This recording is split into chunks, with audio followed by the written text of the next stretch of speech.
Welcome back to another tech video. Today I'm going to be going through your question, answering it, and hopefully you find the solution.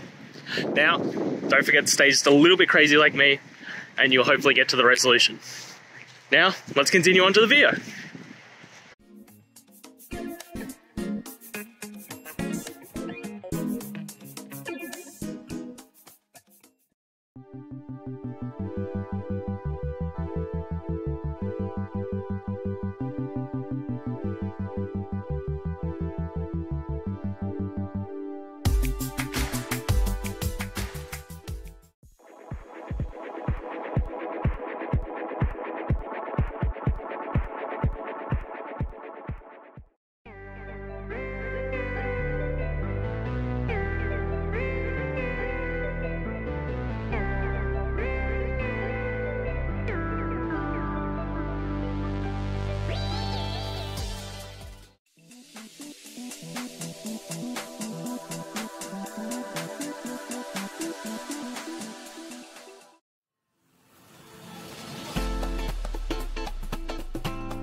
And that's it. I hope you found the solution that you're looking for.